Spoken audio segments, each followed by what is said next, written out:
Okay, hi. I just want to start off by saying I'm looking down. It's because I have my notes right here in front of me. Um, okay. So, I just want to start off by saying I really liked the readings. They were great. They were very engaging.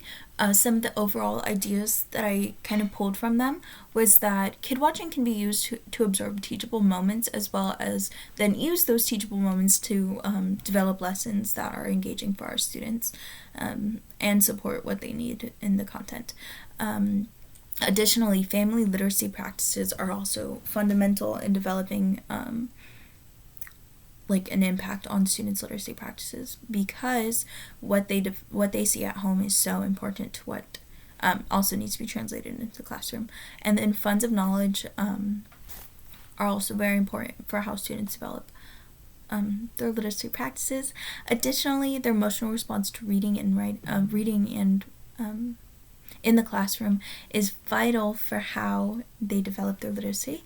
Additionally, teachers need to be able to engage student and improve upon any attitude or any negative attitudes that students may have towards learning. Okay, so first, in What Kid Watching What is Kid Watching by Oki and Goodman, they bring up some very valid points about how kid watching is really observing teachable moments and using individual work and seeing what strategies students are using during their individual work time. Because when you observe what those students are using when they're able to work alone, you kind of get an insight into their mind because you're able to see what problem solving strategies they are going to choose to implement when they're left alone or when they're working alone.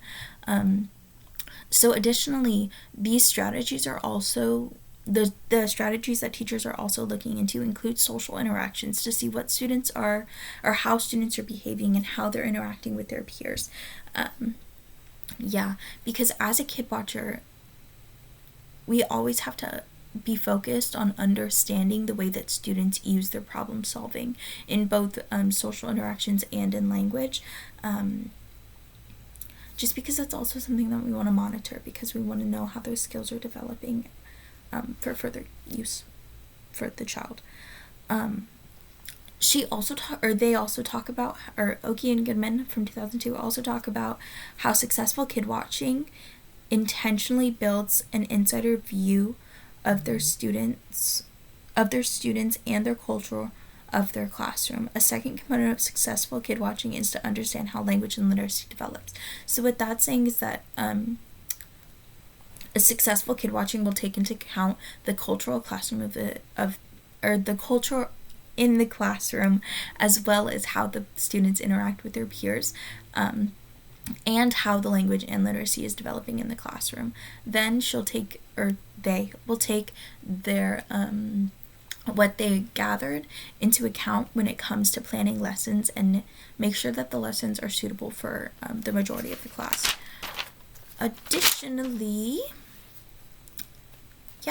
so she also, one thing that I really stood out to me in the article was when she talked about how kid watching affects her teaching philosophy.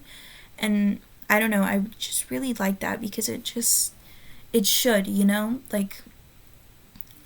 being able to observe your students and see what they need and then to be able to translate that into something that's actually going to support their learning is vital, and it's what we should all be aiming to do, so the importance of these texts really they explain how observing students learning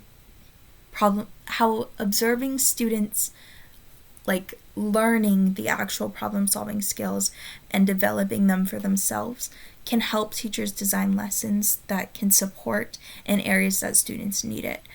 Kid watching should also be used when designing lessons to create engaging and supporting lessons for the students because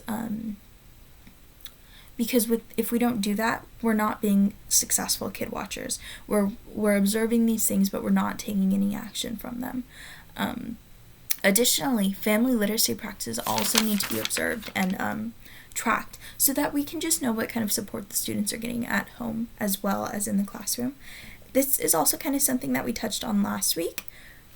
In the articles.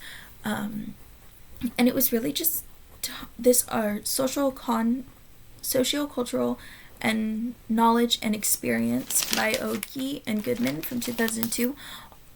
Also just kind of talked about how families practices and literacy develop or help children develop literacy skills. So they really just talked about how language develops through the social cultural practices, and how funds of knowledge, or a quote from them is from Oki and Goodman from 2002, is funds of knowledge are not possessions or traits, rather people in action.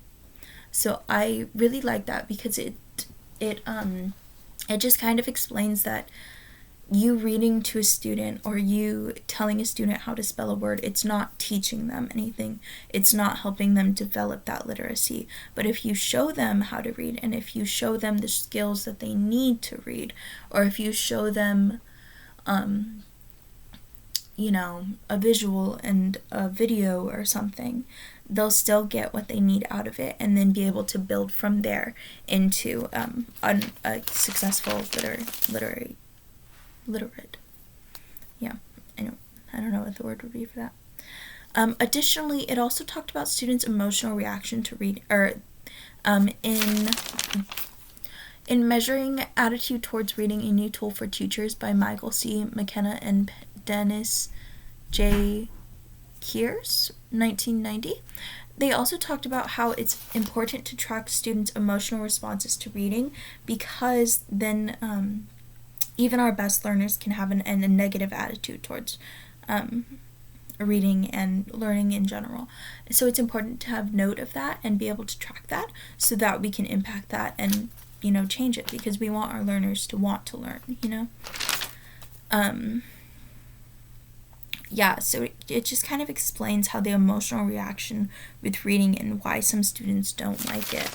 So this article was actually very insightful for me, because I'm a student who doesn't like to read. And I think that this kind of just hit home because, I don't like to read.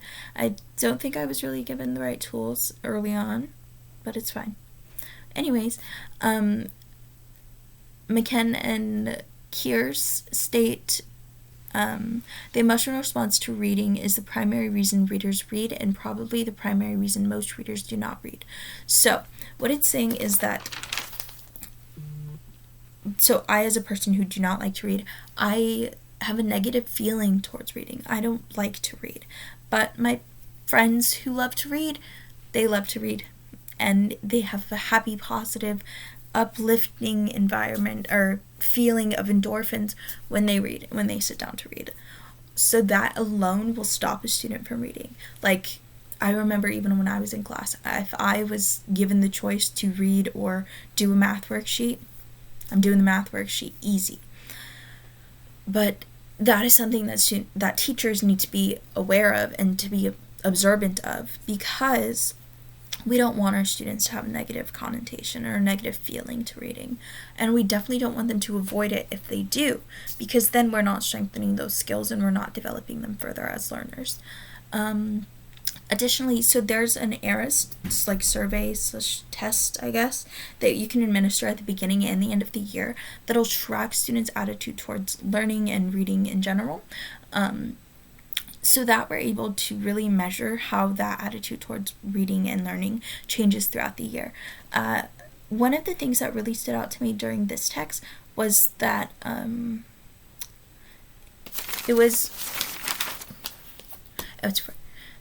where they stated